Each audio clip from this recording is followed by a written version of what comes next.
Hello dear students, welcome to our YouTube channel Deepraj sir math. तो आज हम इस वीडियो में सांख्यिकी के सूत्रों पर बात करेंगे जो कि क्लास 10th का मैथ है। तो क्लास 10th के मैथ में जो सांख्यिकी के चैप्टर से जितने भी फॉर्मूले हैं मैं इस वीडियो में कंप्लीट करा दूंगा। ठीक है, तो धीरे धीरे हम देखते हैं सभी फार्मूलों को और आपको अपनी कॉपी पर नोट कर लेना है। ठीक है, तो आइए देखते हैं। जैसे ये देखिए, समांतर माध्य और समांतर माध्य को ही हम कहते हैं माध्य, और माध्य या फिर इसको हम कह सकते हैं औसत, या फिर हम देखिए एक्स पर ये बार लगाकर इसको डिनोट कर सकते हैं, या इंग्लिश में इसे हम मीन कह सकते हैं, एवरेज कह लीजिए, कुछ भी कह लीजिए।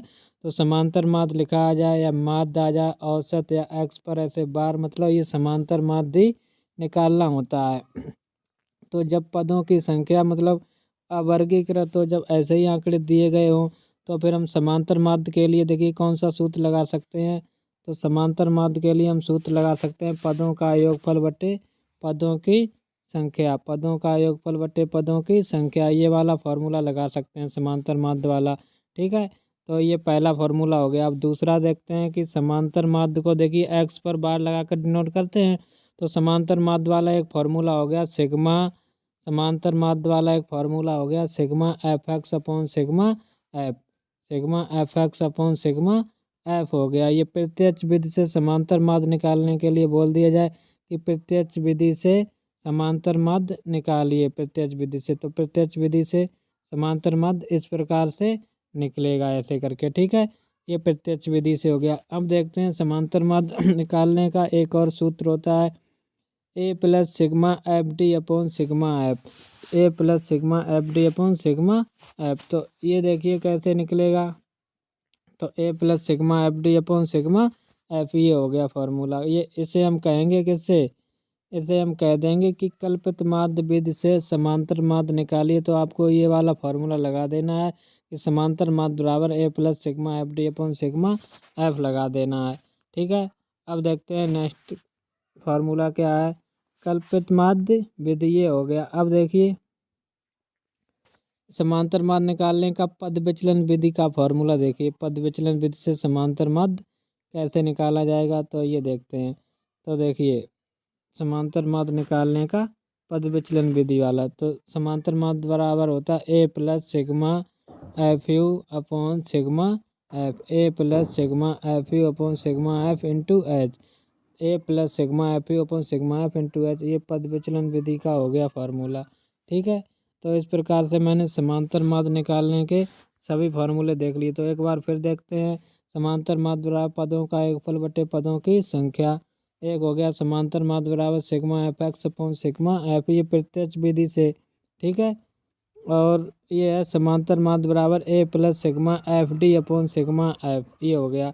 अगर यहाँ पर डी निकालना हो तो डी के लिए एक सूत्र होता है, डी के लिए एक सूत्र होता है, डी बराबर एक्स माइनस ए कर देना होता है, एक्स माइनस ए।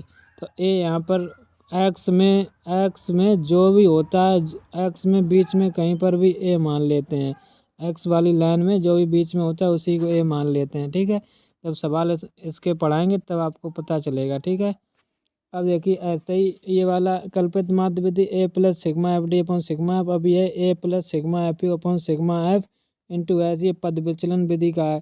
तो यहाँ पर यू आ रहा है, तो यू क्या होता है, यू बराबर होता है डी अपॉन एच। यू वाला फार्मूला क्या होता है, डी अपॉन एच। और मैंने अभी बताया डी कैसे निकलेगा कि एक्स माइनस ए करेंगे तब डी निकलेगा। ठीक है, ये पद विचलन विधि का औसम, और एफ ये दी गई है।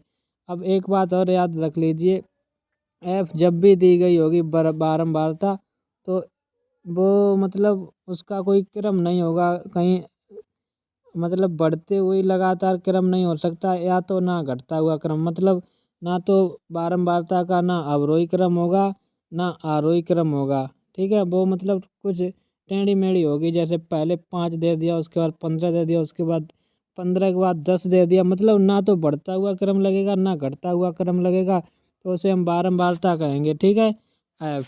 अब जो संचयी बारंबारता होती है, संचयी बारंबारता मतलब सी एफ जो होती है, संचयी बारंबारता मतलब सी एफ के लिए ज़रूरी है कि वो कैसे होगी, मतलब या तो बढ़ती हुई होगी या फिर लगातार घटती हुई होगी। ठीक है, ठीक।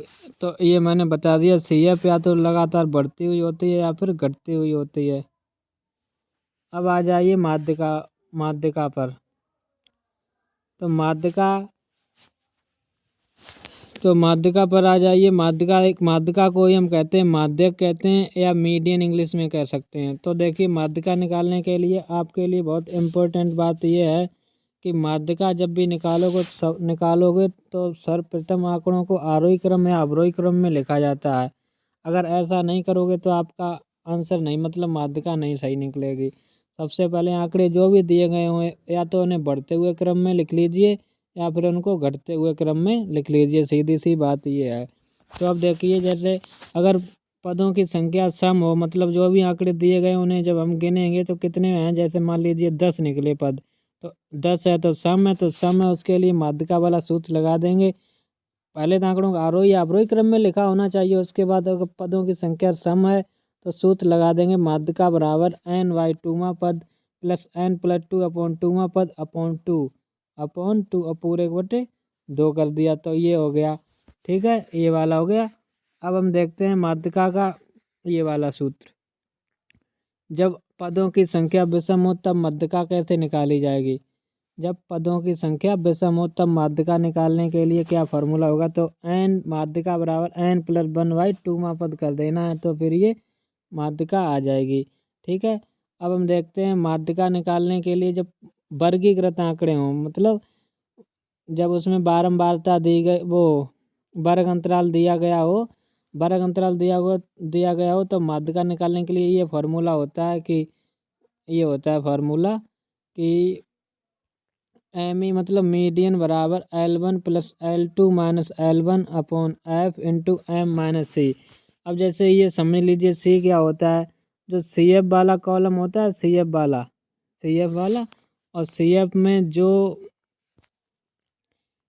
में मतलब जो जहाँ पर वो M, जैसे एक सूत्र लगाओगे कि M बराबर n/2वां पद, तो n/2वां पद CF में जहाँ भी ऐसे फंसेगा तो उसके ऊपर वाला जो CF का आंकड़ा होता है, CF वाला जो पद होता है, वो उसके ऊपर वाला C यहाँ पर है, M होता है।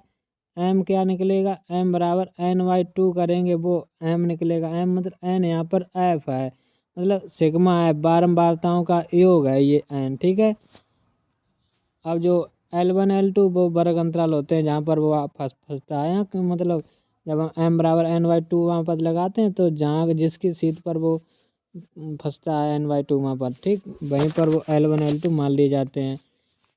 चलिए, जब सूत्र हम मतलब बताएंगे, जो सवाल लगवाएंगे, तब आपको क्लियर समझ में आएगा। अब एक और देख लीजिए बहुलक वाला। बहुलक को इंग्लिश में कहते हैं मोड। तो मोड वाला एक फार्मूला होता है L1 + F1 - F0 upon 2F1 - F0 - F2 into H। तो फिर ये हो गया मोड वाला formula, L1 + F1 - F0 upon 2F1 - F0 - F2 into H, मतलब बहुलक वाला ये हो गया। ठीक है, बहुलक मतलब जो भी आंकड़ा ज्यादा बार रिपीट होता है उसी को हम बहुलक कह देते हैं। अगर साधारण सी भाषा में समझें कि कुछ संख्याएं अगर दी गई हों तो जो संख्या ज्यादा बार रिपीट हुई होगी उसी को हम क्या कह देंगे, बहुलक, मतलब जो ज्यादा बार रिपीट होनी चाहिए, अधिकतम बार। ठीक है, ऐसा ही इसमें हम सवाल में ऐसा यूज करते हैं तब लगा पाते हैं फार्मूला। तो बहुलक निकालने के लिए एक सूत्र ये याद कर लीजिए कि बहुलक बराबर 3 गुणे माध्यिका - 2 गुणे माध्य। बहुलक बराबर 3 गुणे माध्यिका - 2 गुणे माध्य, ये याद कर लेना है। तो देखिए, अगर या तो माध्यिका दी गई होगी और माध्य दिया गया होगा तो फिर बहुलक निकालने के लिए बोलेंगे, या फिर क्या हो सकता है, जैसे या फिर ऐसा हो सकता है कि मान लीजिए माध्यिका दे दी गई, बहुलक दे दिया गया, तो फिर मुझे माध्य निकालने के लिए बोल सकते हैं। या फिर क्या हो सकता है, जैसे कुछ भी, जैसे 2 चीज़ें दी गई होंगी और एक निकालने के लिए बोल दिया होगा। तो जैसे अगर मान लीजिए मुझे बहुलक दे दिया, माध्य दे दिया, तो फिर माध्यिका निकालने, मतलब इसी सूत्र का प्रयोग कर देना है कि बहुलक बराबर 3 गुणे माध्यिका - 2 गुणे माध्य। तो इस वीडियो में मैंने आपको जो क्लास 10th का मैथ है उसमें सांख्यिकी में जो भी सूत्र यूज होते हैं वो मैंने इस वीडियो में आपको उपलब्ध करा दिए। तो आप भी चाहें तो अच्छी तरीके से इसको लिख सकते हैं और सांख्यिकी के सवालों को आसानी से कर सकते हैं। तो एक बार और देख लीजिए ये सभी सूत्र एक बार और देख